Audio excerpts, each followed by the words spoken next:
Yeah, sounds good. Great. So obviously, really privileged to be chatting to the Super Samoan. Mark, you started your career primarily as a kickboxer and then progressed into MMA. What was the whole rationale for you moving from, well, first of all, what got you into combat sports? It's actually just stumbled on it. I think God's plan for Mark Hunt was give him fight sports, So, so I think it's pretty well known that I got into an altercation outside a club before I had my first kickboxing match. Muay Thai match was in the same nightclub that I met my first trainer, Sam. So, I think God put fighting in my life to save my life, to be honest. So, I've said it many times. I mean, looking at your kickboxing career, I mean, I just look at some of the names that you've fought: Ernesto Hoost, Ray Sefo, Jerome Labana. I mean, you fought some of the real legends of kickboxing, and then you progressed from kickboxing into MMA. And was that all about the hype that was coming regarding MMA? Can you say that again? Sorry. In terms of your move from kickboxing into MMA. Yeah, the move was primarily because, I already conquered the K1 scene. I'd really won the world title. But the main reason was the money was better. I got more in one fight than I did in fighting 6 times a year. So I was fighting 6 times a year, making $250,000 US, whereas I fought in Pride for one fight and I made $250,000 from one fight. That's in 2003, I think it was. Yeah, 2004. I think you made you debuted 2004 with Pride, where you fought Sean McCorkle. Okay. And in terms of that Pride, Sean McCorkle was in UFC. It was Yoshida. Sorry, that's right. Pride. Yeah, Sean McCorkle, UFC. Your first fight in Pride, and then obviously you went on to fight some of the big names in the sport. I mean, you look at yourself now. You fought some of the legends that have long since retired, and you're still looking to become active again. Yes, sir. I still feel I'm a lot better than a lot of these guys, even at 46. So. In terms of that Pride career, I mean, you've come up against Wanderlei Silva, Mirko, you've fought Fedor. I mean, these are some of the legendary names at heavyweight, never mind in MMA. And you have fought against them. Yeah, of course. That's what you do when you're part of the top table. Absolutely. And I think if we look back at some of those fights, some absolute humdingers that I suppose will definitely be sitting there in your memory and probably till the day you die. Yeah, correct. It's good to be part of the fighting elite, to be honest, in 2 different sports. Talking about the fighting elite, there's just having a look and doing a little bit of research into Mark Hunt. I see you turned vegan back in 2016. How's that going for you? Yeah, I didn't turn vegan. I don't know. A lot of people say that I turned vegan. I said one interview, I said I didn't like what I saw with the footage I saw. And I said when I finish my career, I'll be going towards not eating animals, to be honest. So, yeah. Okay, all right. So, but your career is obviously not over yet. I see it's been reported that you still intend on fighting maybe a boxing bout or 2, maybe a couple of MMA bouts, possibly 6 more fights before you eventually call it a day. Correct. I decided that when I was working for the UFC, I was kind of unhappy 5 years out of that, towards the end of the career with the UFC. And it was, it turned really toxic for me. It kind of got really not good, as in the sense of, enjoying my fighting and love my career. It ended up being really sour for me, to be honest. And well, that's why I decided to do 6 more. Not only that, it's while I still can do it, I want to. I still feel the passion before I actually retire, because when I retire, it's actually the time I'm going to retire. I'm not making no comebacks for anything. But, yeah, say hi. It's my little one, Macy. Hey, how are you? So, Mark, let's talk about that toxic relationship at the UFC. Did it all start round about UFC 200, or was that relationship already going south before UFC 200? It was going south before that. I'd fought, it's well documented. Everyone knows that the cheaters, and I got like a few of them in a row, to be honest, and I just didn't like the way they were getting sorted out. I got 3 in a row, I think, and I think Brock Lesnar was the last of them, and they still wouldn't do anything about it, to be honest. So, I got a broken hand here. I got 16 screws in my hand from one fight, and the guy that I fought, he got suspended for 9 months. I think Bigfoot got suspended for 9 months, and I was out for a whole year. A whole year I didn't make a cent, and yet I still sat there and watched them fight before I got back to fighting.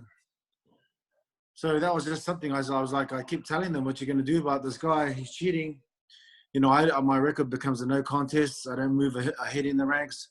I don't get any money bonuses. The only time I got a bonus was with that Bigfoot fight, but it still put me out for a year. So it kind of got monotonous and annoying to compete with these guys, and nothing was being done about it. The issue I had with the UFC was, they say they have the best testing policies, but they don't enforce anything. They don't enforce their policies, their contracts. They only enforce it on their benefits.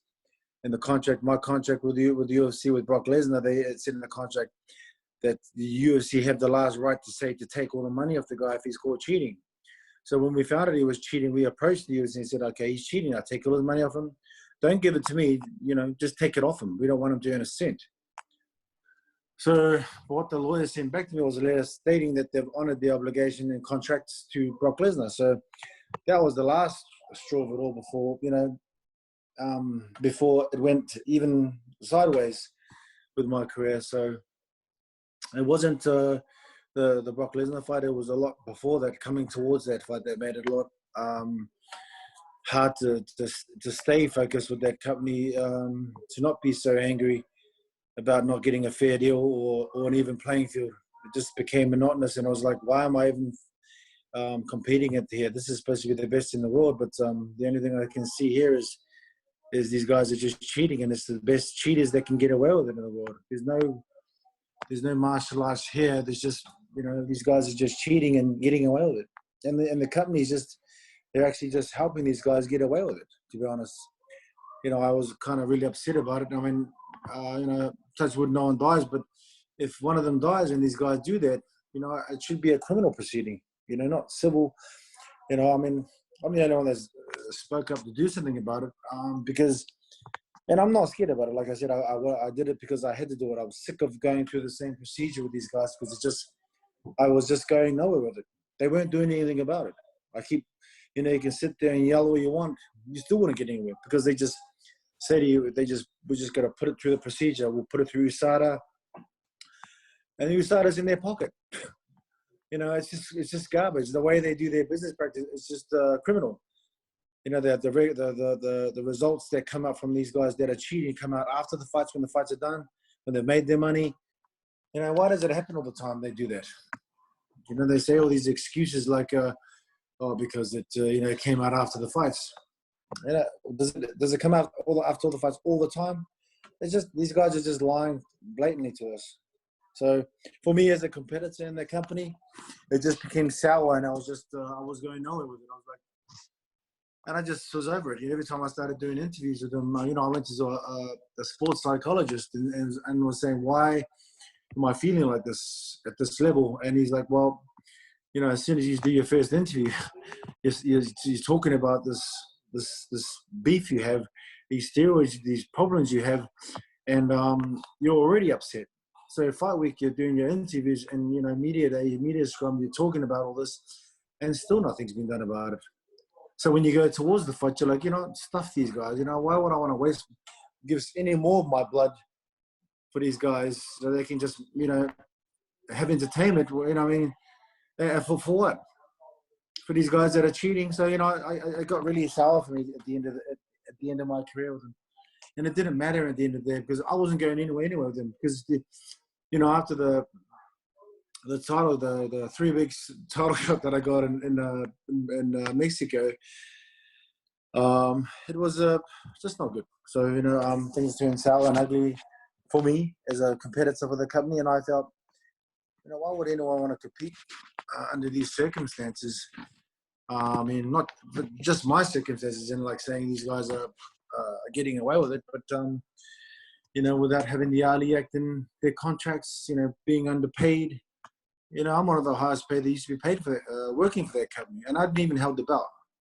And the reason that is because I spoke up about all these things. See these guys, I was sick of getting treated like a freaking slave, and them using me and not paying a fair share. Being a top end prize fighter, you should get paid accordingly, and that's not the case. Noah, that's not the case. But what happened with me, it was totally not the case. So it became. Sorry, I just had to get the kids' stuff, kids' food, so they have dinner. So it became really monotonous, and where's the keys? On the table there, and it got really upsetting to work, and I got really bitter about it. So at the end of the day, I just and what made it even worse is they forced me to, let me tell you this story. So there's a guy named Josh, Josh Barnett. Yep. So yeah, they asked me to fight that guy, and I said, no, I'm not going to fight that guy. He's on steroids. He's a cheater. And they kept saying, oh, we need you to fight. I said, I don't want to fight him. And okay, I'll fight him if you put this clause in the contract. And the clause said if he's caught cheating, take all his funds off him. And they wouldn't do it. 2 days later, the guy pops for gear. And I started laughing. I was like, fuck, these guys are terrible. And then they said, okay, they came up with another guy, another cheating little prick, another guy named Alistair Overeem. And I was like, look, he's one of the worst guys cheating out there. Okay, I'll do the fight if you put my clause in. We went back and forth with this for a while, and then then they sent me a letter saying, if you don't do this fight, we're going to fire you. We're going to get rid of you. And I'm thinking, oh, wow. So you say you don't force people to fight, but yet you're forcing me to go and fight this guy. So I said, okay, they wouldn't put the clause in. I took the fight, and I just dropped the lawsuit on them. Yeah, so looking at that, I mean, obviously for many of the viewers that are going to find out about this, I mean, the 3 guys you were talking about were obviously Antonio Silva and Frank Mir, and that was before you fought with Brock Lesnar. Those are the 3 guys that were busted for doping. And then, like you say, your reference to Josh as well as to Alistair Overeem. Yep. You fought that's your 5 last... in a row already. Yeah, that's 5 in a row already. And there's not guys, there's probably other guys before that. So you fought that fight. 6 months later, you filed a lawsuit against the UFC, and a number of things that we were talking about there, specifically with regards to the fact that they were conspiracy, a little bit of fraud involved, and then obviously good faith and fair dealings. It was mainly because they wouldn't do anything about it. We said to them, can you not give him any finances? The last fight I had against Brock Lesnar, and they said they had to pay. They sent us a letter from the lawyers saying that they've honored their obligations, but in their contract it clearly states that they had the power to take it off him. And I'm thinking, why would they do that? Even before that, when we were talking about Brock, and I said, why are you testing this guy? Even though I'm saying in publicly, I don't give a shit if he cheats. I'm still gonna give him a hiding and shit. But I mean, you got to say all sorts of shit. Of course, I was worried that he was cheating because Mrs. Dana, pretty much after I was talking shit in the public, you guys testing this guy? He goes, yeah, he's getting tested all the time. All the time. And then they give him the 4-month waiver. I'm thinking, oh, wait a minute. Wait a minute, man. You just said you were testing this fool all the time. And now you just gave him the 4-month waiver. What the fuck is that? So, they were up to something long time before we even signed the deal. So, I found out pretty much the same time as the whole public found out. And that's basically what happened. So let's then fast forward. I mean, you've been out of the company now since the end of 2018. It's been reported that you're very much behind this potential class action suit that could be sort of confirmed any day now against the UFC. A lot of that is built off the back of a lot of what you've said now, that a lot of athletes are not being paid their fair due. I mean, I recall you putting out a post just the other day talking about how much money UFC made and how much is actually being sent to the fighters. This is correct. I actually seen that on a post somewhere, and I'm like this. Well, I knew it was something ridiculous, and I thought it was actually 4%, to be honest. But it's actually a bit more. But yeah, I joined the antitrust lawsuit, and I was asked from a few guys to join it a long time ago. And the lawyer I was with, still with, she didn't want me to join it for I don't know for what reason, but you know, I joined it because I knew they were doing the antitrust lawsuit. What they're suing, what they're trying to bring in is the Ali Act, because the UFC fighters are not employees; they're subcontractors. They don't get looked after medicals. There's a lot of stuff that the UFC don't want in, because it makes a lot of things transparent. You know, the revenue gets shared properly with the fighters, because you know, without the fighters, there's no company. You know, that's what really annoys me in there, and the fighters are the ones that are getting screwed.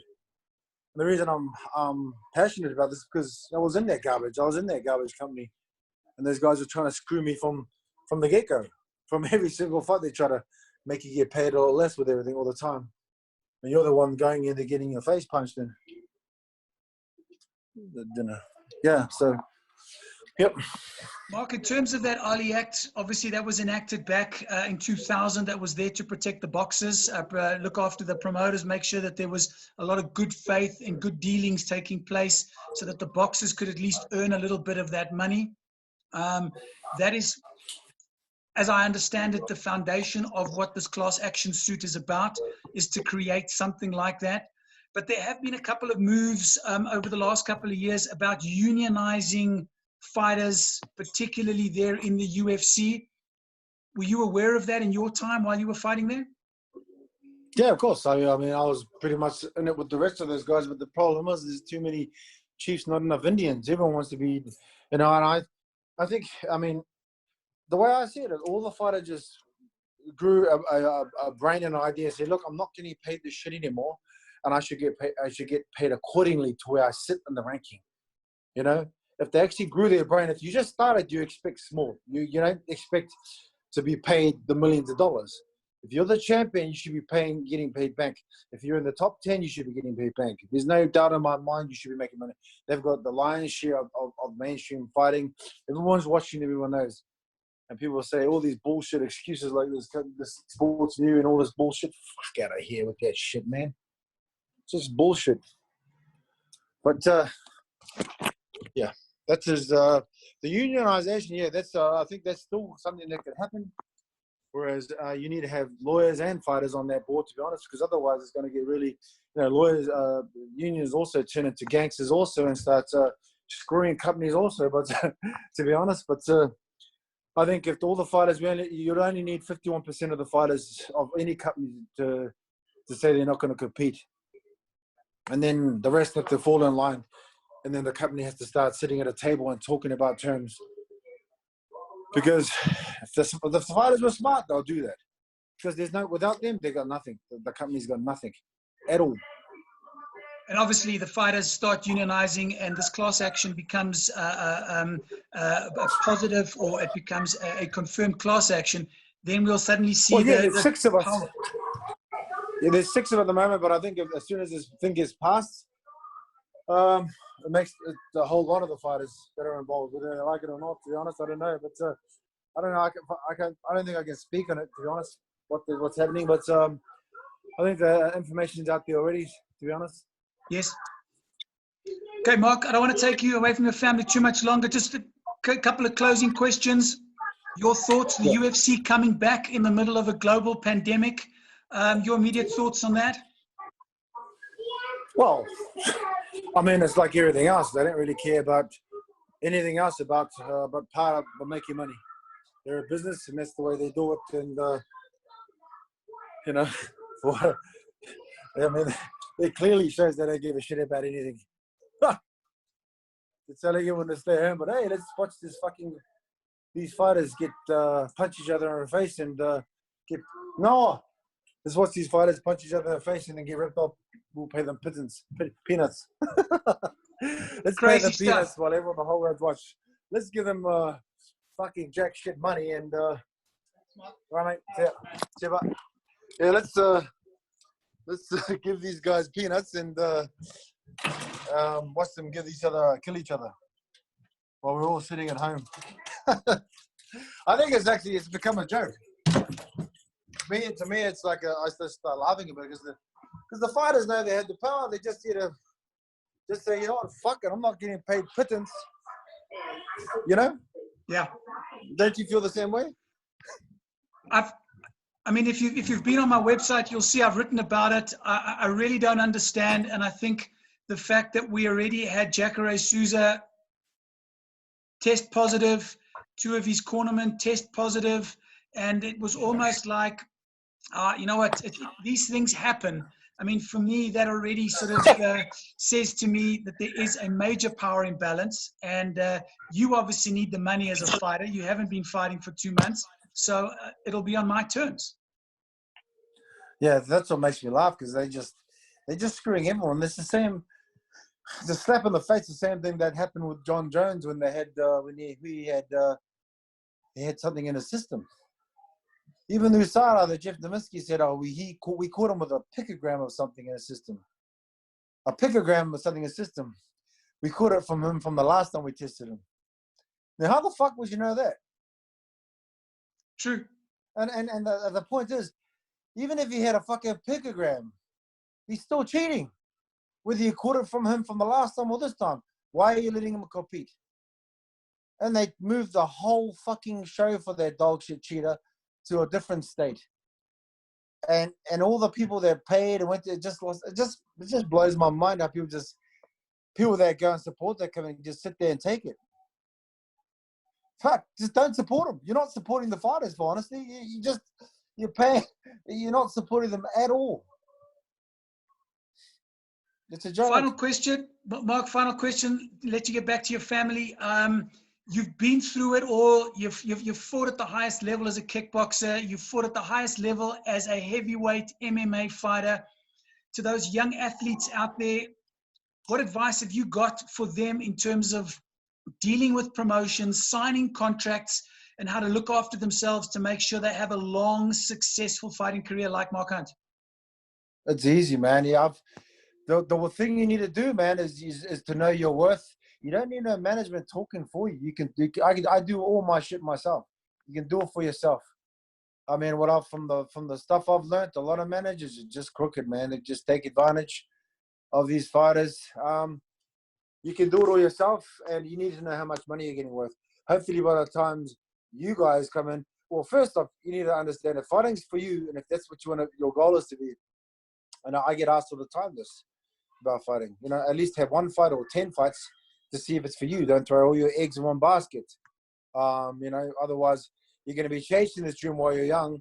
You know, if you don't make it in 5 years or whatever it is, you'll have kids, you'll have a wife, and they'll all be relying on you, depending on you. And if you don't make it, what happens then? You know, it's a difficult path in life to choose.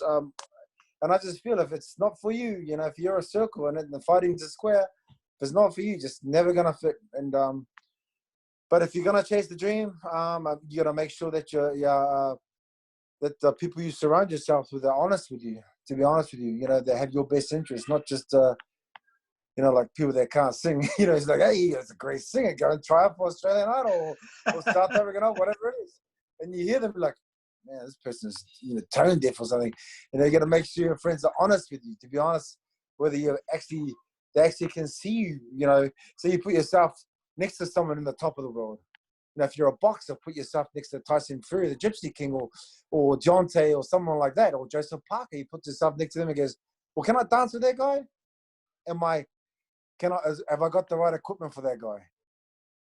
And if the answer says yes in your heart and soul, and there, just everything like that, I mean, then why not?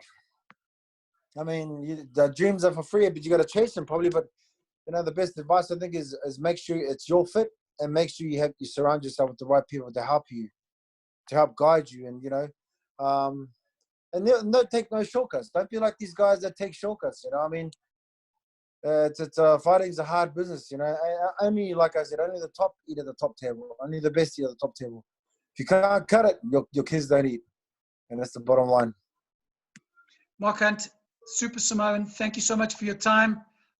Really appreciate it, and hopefully we can catch up with you in the days and weeks and months to come. All right, man. Hopefully things change in the landscape of MMA for all these fighters, especially the ones up and coming, man. I just really feel for them coming through, especially being on this side of the fence looking in. You know, I'm trying to help as much as I can, but, you know, I'm already in a couple of battles myself. That's hard already, but, you know, I better go look after these kids. All right. Mark, thank you so much for your time. Cheers, Yeah, Bye. Bye.